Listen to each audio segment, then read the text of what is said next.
After doing the cure events, you'll just want to start going out here. You'll have a cutscene right here. You have to go to the top of this top hill. You'll have a few cutscenes on the way.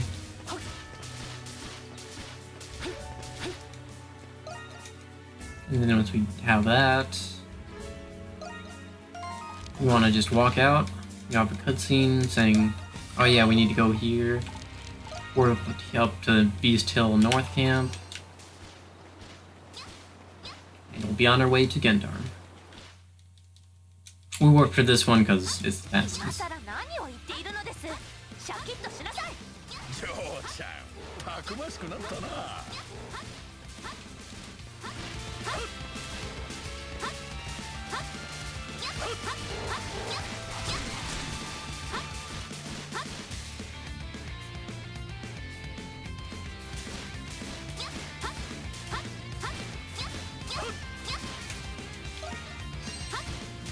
So, the Donna section we did, spawn this spear tree or whatever you want to call it. Cutscene up here. So for these vines, you'll want to do the close to a max height jump on that one. For the second one, you'll want to do just mount it at the very bottom of it. And it'll give you the perfect height. For this one, you want to get as max height as possible, which will allow you to get up that in 2 jumps. So wherever these dinos spawn, you'll want to be behind them, or else they'll bark at you and you'll fall down, and it wastes time.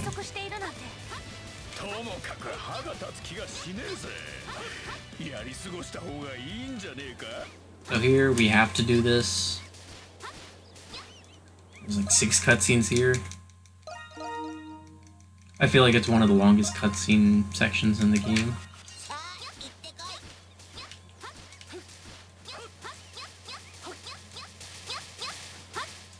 This one we can't skip, so just hold fast forward. And then for this Gendarm section, just there's no like set in stone path that you have to take. I shouldn't say that.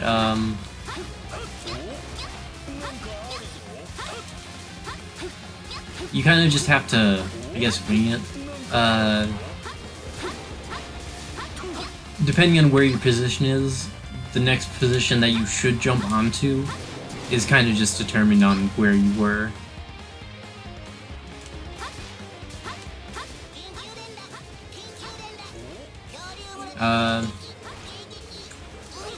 They're saying that we have to do an interception, but we don't have to do it. It's not required. But we don't. I believe if you're going as optimal as possible in that section, those boulders will never hit you. You want to avoid getting too low at that one ancient species, or else they'll hit you.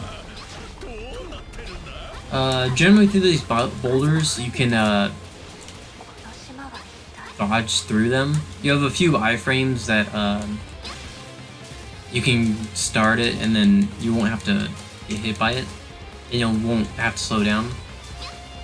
So for that vine, you just have to jump, and you'll land somewhere close to the middle.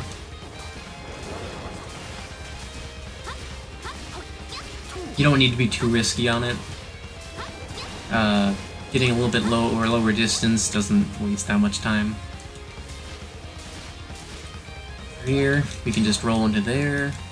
You have to talk to 3 things, being these 2, and then this one on the desk. I believe it's the vase, I think. And then we continue on.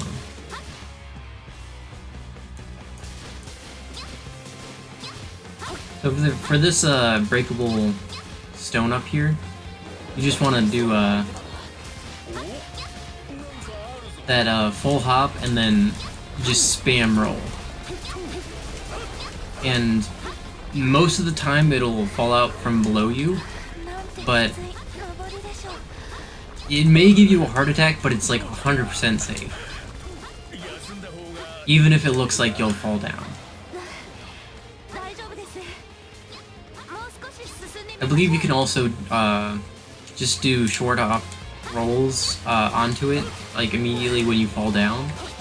But that's generally...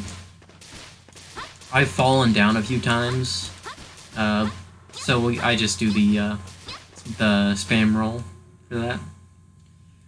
So I'm gonna have to concentrate for this for a little bit.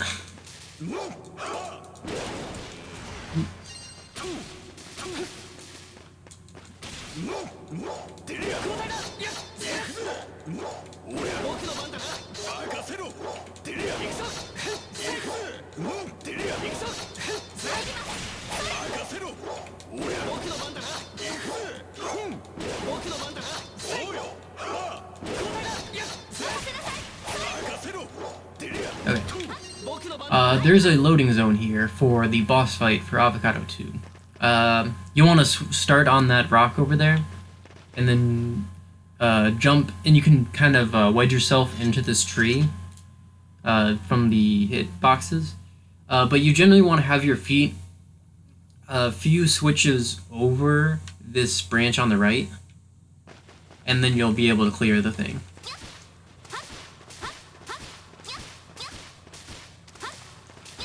So we can't immediately leave this this thing. We have to talk to this invisible cat called Mishi, which appears right after we talk to him. And then we continue on our way. Now the purpose of this is that if we skip the boss fight, we can hit a crystal later on that allows us to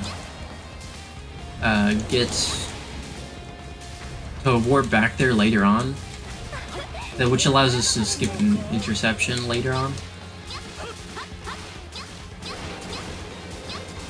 Now the reason we don't just skip it the whole time is because we need to do the interception where we upgrade our weapons to orichalcum armor, or not orichalcum armor, orichalcum weapons, or else we can't actually finish interception level 60, which is required for the end game. Right there, we're just making our way through. Just trying to do optimal movements. For this one, you'll do want a running jump to the right a tiny bit. You don't want to go fully straight or else you'll climb onto these vines. But you also don't want to go too far out right or else you can't make it back. And falling down wastes a bit of time. This one is a lot easier since you just have to go straight.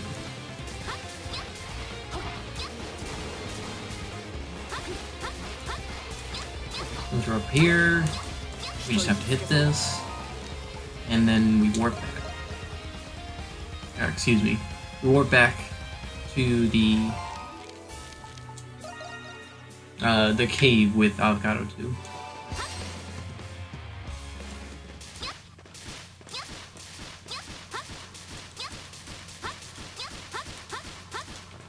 And then we fight him.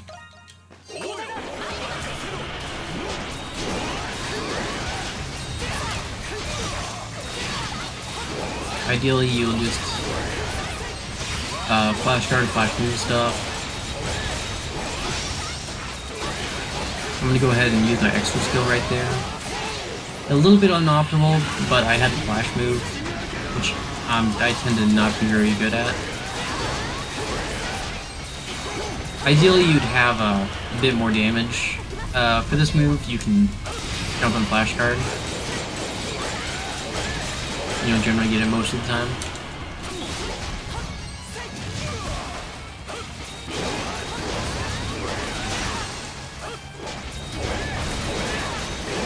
That stomp move is a bit annoying to like time because you generally want to be in front of him, and your moves will hit a lot better if you're like flying in front of him.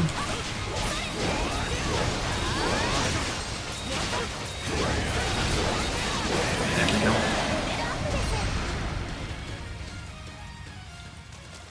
So for that, you just flash guard, flash move, try to save your extra skill for when you've taken a bit of damage. After this, we just warp back. At this point, we'll get Ricotta in our party. We'll want to switch her in over Adol. On our way to there, we have to warp out, because we'll get a cutscene, and then we have to warp to the Great Canyon Valley, which is the one warp point we unlocked at the very beginning of the game. Or I should say earlier in the game.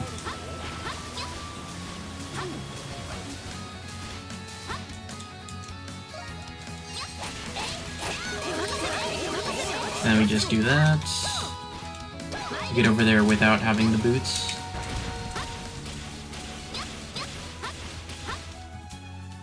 And then this will take us to the Orichalcum Cave that we need to do to spawn the events that we need to be able to kill the ancient species.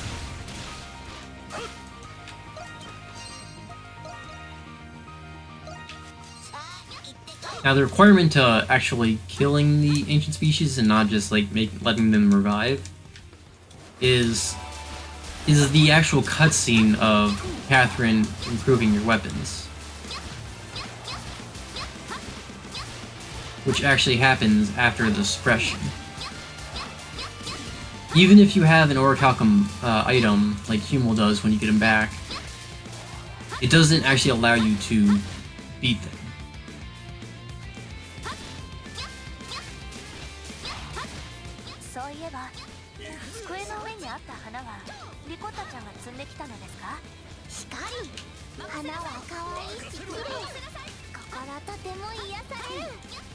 And I think for that slope, I think jumping is faster. And at some point in this, jump dashing is faster. Kind of have to experiment with it. So we have a cutscene there. And then we do the same thing we did for the early Hummel. Get up there, fall into the cutscene, talk to the Orichalcum, and then we warp back.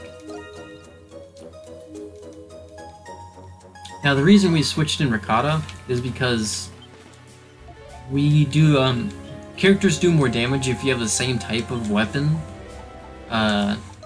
equipped, or if you have two or more of the same type. So for this one, we do a bit more damage, which helps with the time.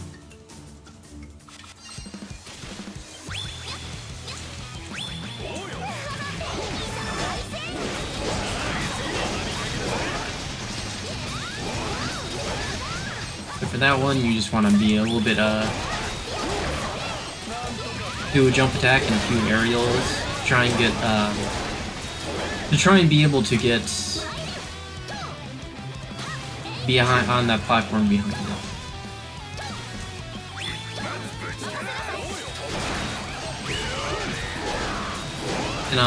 And for a lot of these, ideally you'd be able to not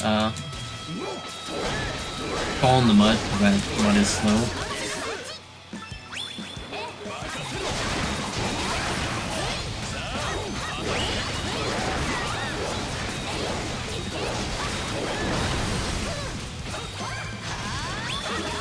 And pretty much any time during this,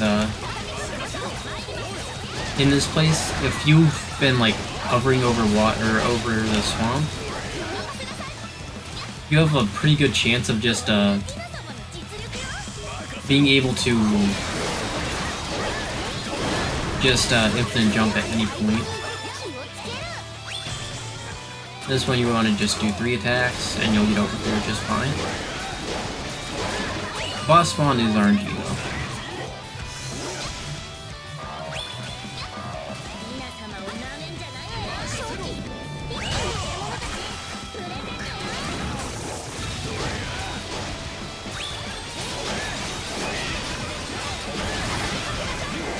I'm just gonna go ahead and do there. This boss can run away, and if you're like unlucky, I guess, Or if you've like messed up a few flash move flashcards. Or if he's destroyed one of the torches and isn't close enough to be affected by another one. But generally, you have a pretty good chance of getting him in one without him running away. If you feel like if you can use your extra skill to kill him, you should. It's much better than not doing it, because if you wait too long, he will run away. So some of these cutscenes will be Catherine upgrading your weapons. She'll tell you to do another interception, but we don't do it. We just go ahead and go straight to here. This is the reason we did it.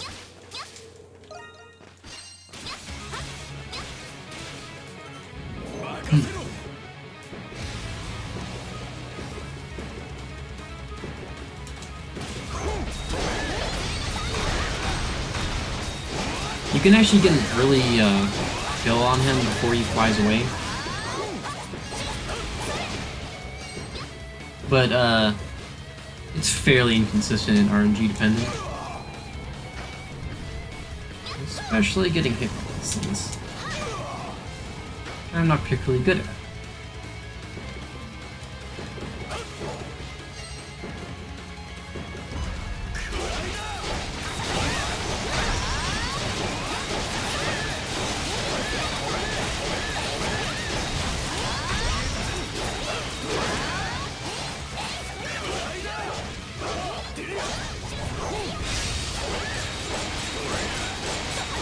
But you generally want to be planted on the ground, because you do your skills faster that way. And on those you can generally get a flash move flash card, but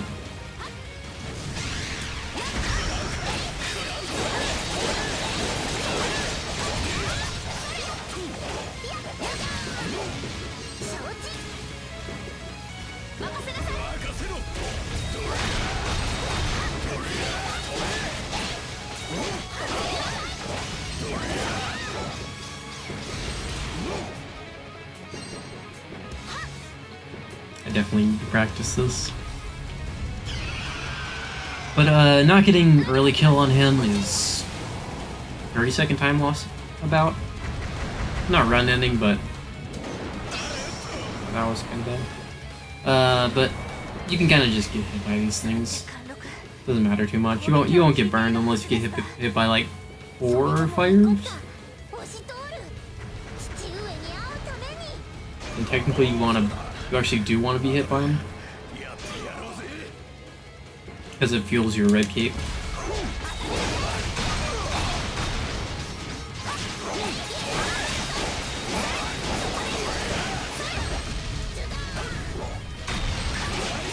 You can also rest before this, and probably is a good idea, because you get your extra gauge full for now, or before this fight. Which is probably a good idea. But I forgot to do it.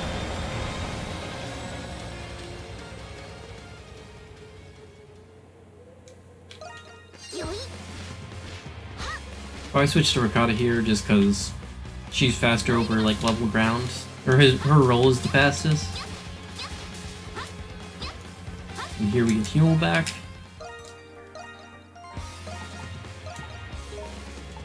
Excuse me. We can go ahead and equip him. The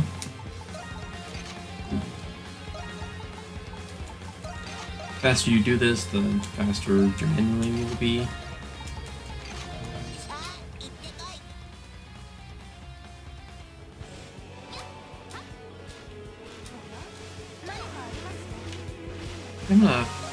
The third party member doesn't matter too much. But it makes the next skip a little bit easier.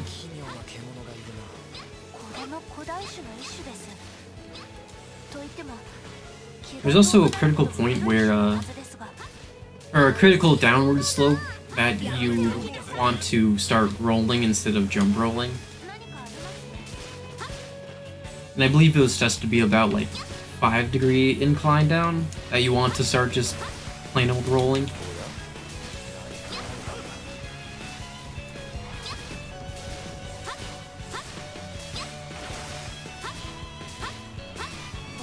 So right now I'm just trying to get through this. You generally just want to cut corners, try and get through it as fast as possible. Not much you have to worry about in this place.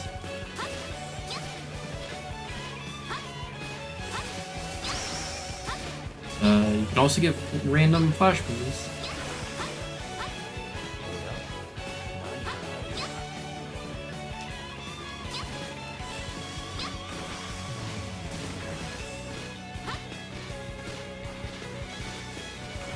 There is one item that we get from here.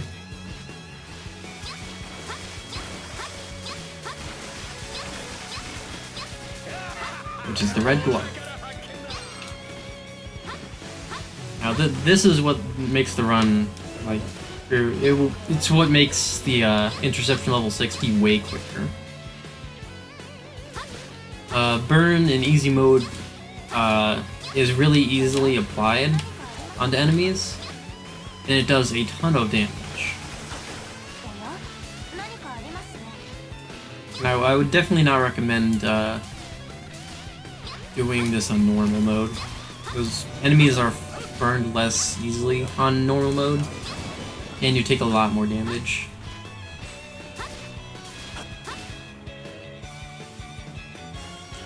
We have a cutscene. There's a cutscene trigger right here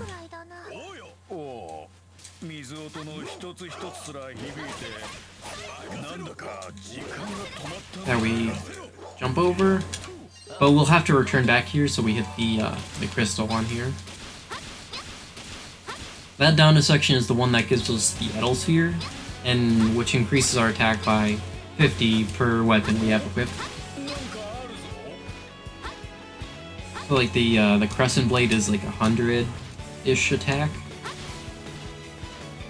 but the Edel Sphere is 150, I believe.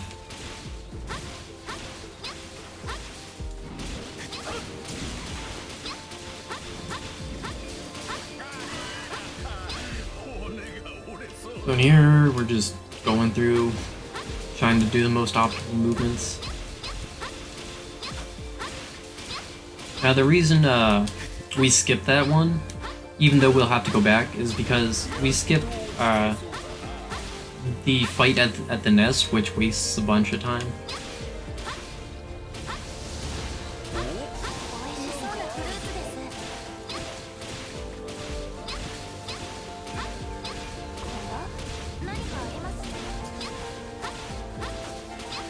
Optionally, you can try and jump on those platforms to the left behind us, but it doesn't save too much time, and it's just safer to do it this way. Be careful to not like go onto this, because you can get caught by this edge. If you want to do like a little rounded corner, I guess.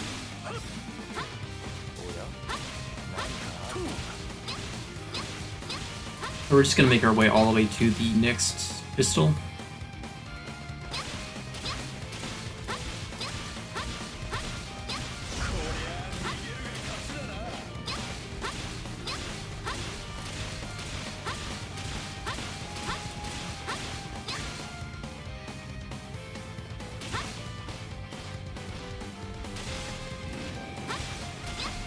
I guess I should probably start explaining stuff. Donna has the ability to do infinite jumps anywhere. And doing, it's done the same way that you can do switch canceling. Basically you just switch an attack and mash it, and you'll gain infinite height as long as you have a second form of Donna, which allows us to do a lot of broken stuff.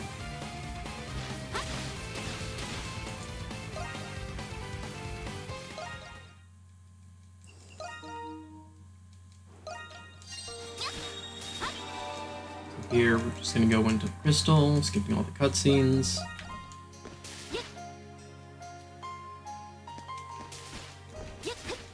Then we just turn to the right, head out to the north part of the building. Cutscene. Gotta make sure you don't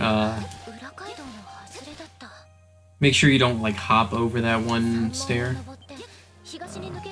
Here. Skipping this cutscene.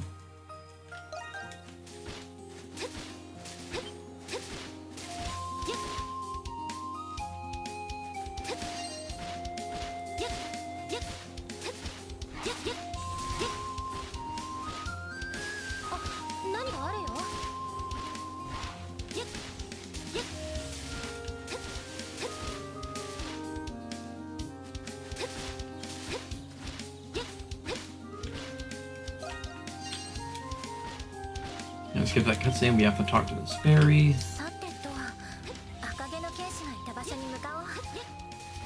And we just keep moving along.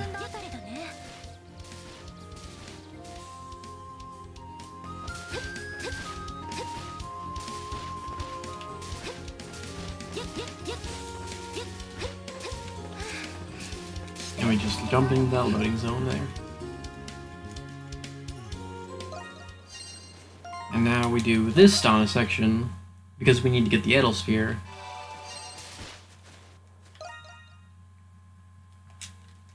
Skip through all these cutscenes. And we'll have to talk to 3 people in here. The order doesn't actually matter. And the time it takes to do all these is pretty consistent, no matter what you do. Or as in the order of what you do them in. So you can do any way you want. You just gotta do left. I do middle, left, right, just because how I've always done it. But again, about the same old, no matter what order you do them in.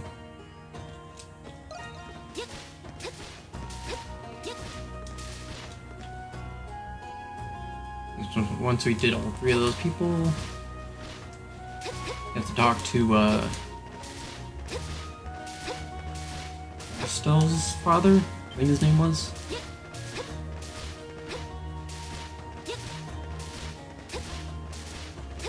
So for this one we can't skip, or we can skip, but this one you just have to hold fast forward and mash X. And then we have the Edelsphere. One of those cutscenes gives the Edelsphere. Okay. So, see you in part 3.